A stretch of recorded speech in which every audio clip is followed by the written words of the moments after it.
ఇవాళ యావత్తు తెలంగాణ ప్రపంచాన్ని గిట్ట తీసుకుంటే ఇవాళ ఒక 4.5 కోట్ల ప్రజలు ఒక నవ తెలంగాణ గురించి ఎదురు చూస్తున్నటువంటి సమయం ఇది.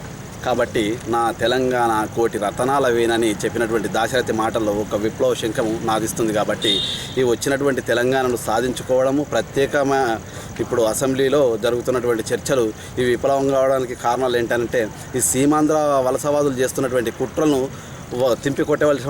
కొట్టవలసినటువంటి బాధ్యత ఇవాళ విద్యార్థి లోకం పైన ఉంది.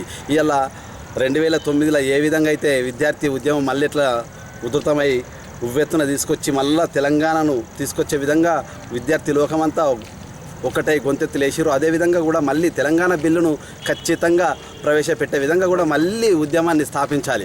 ఎక్కడైతే అణచివేత ఉంటుందో అక్కడే పోరాటం పుడుతుంది అనేటువంటి నినాదంతో ఎక్కడైతే అణచివేస్తారో అక్కడే పోరాటం పుడుతుంది అన్నట్లుగా అంబేద్కర్ సూక్తులను తీసుకొని ఇవాళ బడుగు బలహీన వర్గాలపైన ఈ యావత్తు తెలంగాణ సాధించుకోవాల్సినటువంటి బాధ్యత కూడా ఉన్నది. ఇవాళ 16% ఉన్నటువంటి ఎస్సీ ఎస్టీలు ఇవాళ 2% ఉన్నటువంటి రెడ్లు పరిపాలిస్తుండ్రు. కాబట్టి తెలంగాణ 10 జిల్లాలతో కూడినటువంటి రాష్ట్రం కావాలి. అంతేకాకుండా హైదరాబాదు పైన ఎలాంటి ఆంక్షలు లేనటువంటి రాజధాని మనకు కావాలి. ఇవాళ అంతేకాకుండా ఇవాళ విద్యా వ్యవస్థ ఏ విధంగా ఉందనంటే ఇవాళ నారాయణ, శ్రీ చైతన్య ఇలాంటి కాలేజీలు గిట్ట తీసుకుంటే ఇవాళ మన పిల్లలు తెలంగాణ ప్రజలు చదువుకోనటువంటి పరిస్థితి ఉంది. కాబట్టి ఇవాళ ఉన్నత విద్య వైపు కూడా ప్రభుత్వాలు తీసుకోవాల్సినటువంటి బాధ్యత.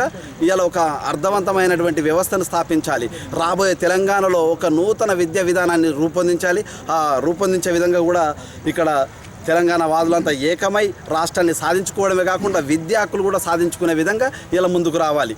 నా తెలంగాణ ఇది తేనెల కోటల పాటరా, నా తెలంగాణ తీయని పాటల ఊటరా, అమ్మ పాలు తాగుతే సాలు అవరించు సాహసాలు, అవసేతి ముద్ద తింటే సాలు కథన రుంగం దుంకరకాలు, నా తెలంగాణ ఇది తేనెల కోటల పాటరా, నా తెలంగాణ తీయని పాటల ఊటరా.